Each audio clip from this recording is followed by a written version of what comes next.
Hi there, welcome to our video blog on organizational development. And today we're going to look into another aspect of leadership, that is leadership by ISO.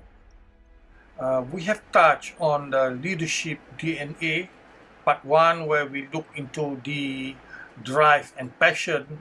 Part 2 is about desire to lead. And part 3, we have broken it into several parts of the video touching on integrity, a must for leadership. Today we're going to look into another angle of leadership perspective, that is leadership by ISO. Most of organizations today, whether we are government or semi-government or government-linked corporation, be it into manufacturing or whatever business organizations are into, mostly ISO 9001:2015 certified, meaning they have a system of operations guided by ISO requirements and normally is known as quality management system.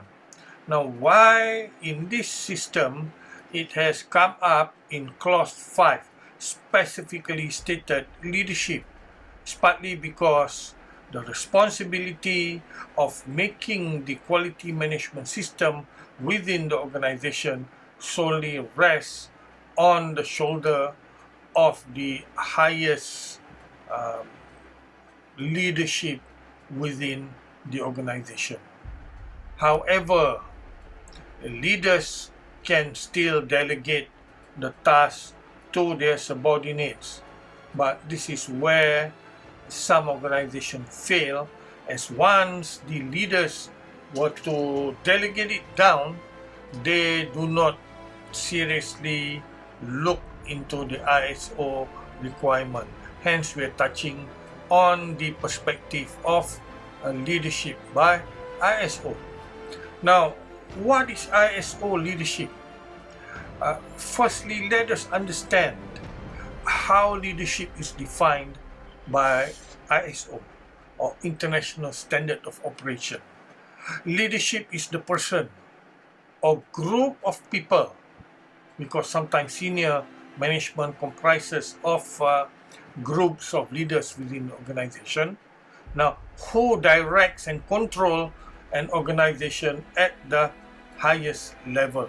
Hence, the power and the authority to ensure the conformance to the ISO standard operating procedures or the quality management systems is adhered to proper.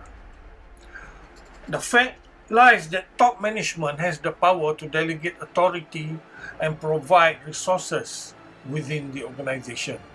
Now, leadership states here the ability to motivate groups of people towards a common goal, and is an important skill in today's business world. Without strong leadership, many otherwise good businesses fail. This does not only apply to organizations that are linked to business, but also administrative organizations, those organizations that administrate the state or administrate even the nation itself.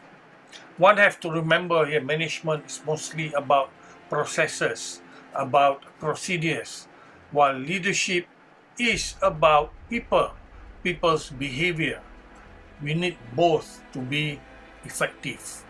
Hence, leadership and policy. Leaders needs to establish, leaders needs to review and maintain the policy of the organization. And they also need to ensure that this SOP, this policy are being applied within the organization. And that is why managerial roles are very critical to ensure such a policy, SOPs are being followed accordingly. Now, number 2, roles and responsibilities.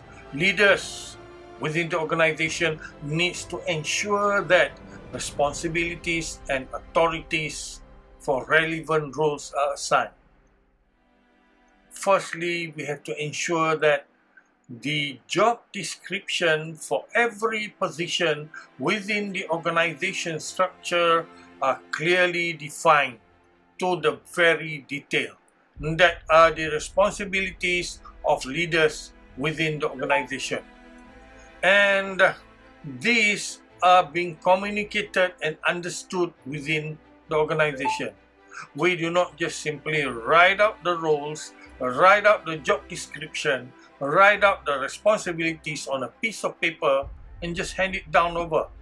That's not the way ISO requires. Okay, we're supposed to sit down with your employees and go through the job description, their roles, their responsibility, communicated to them until to the point that they understood or they understand what their roles are, what their function within the organization are. So this is the task required of every leaders. But I would always say that a good leader doesn't mean they're a good manager. And a good manager doesn't mean they're good leaders. However, you need both to be an effective person and effective leaders and managers within the organization.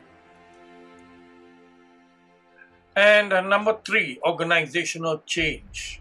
So it says here leaders need to ensure the integrity of the management system is being maintained, and that wherever changes occurs, that these changes has to be planned and implemented and again updated within the quality management system of the organization. Now, some of the above tasks will of course can be delegated. Remember it, but it is the management's responsibility to ensure they are planned, implemented, and achieved. Critical path of a leadership definition in ISO. So, yes, we can delegate tasks down, but the follow-through has to be done by the leaders. They have to ensure that these changes that is going to occur are being planned, okay, risk assessment being done, implemented within the organization, follow through, and to see that the results are being achieved as how it is supposed to be. So, ladies and gentlemen, we have touched on leadership by ISO on the definition part of the leadership.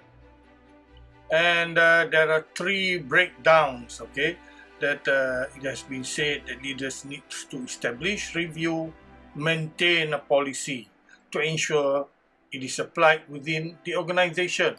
And the second part of the definition, it states that leaders need to ensure that the responsibilities for relevant roles are assigned. That means the job description is well written down, communicated and understood within the organization.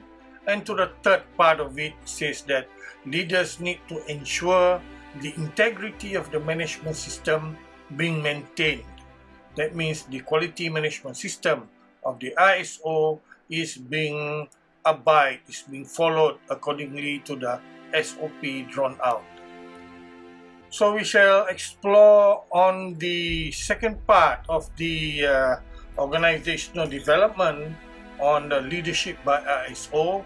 The second part will touch on defining the responsibilities of leadership according to Clause 5 ISO 9001-2015. Meanwhile, take care, be safe, cheerio.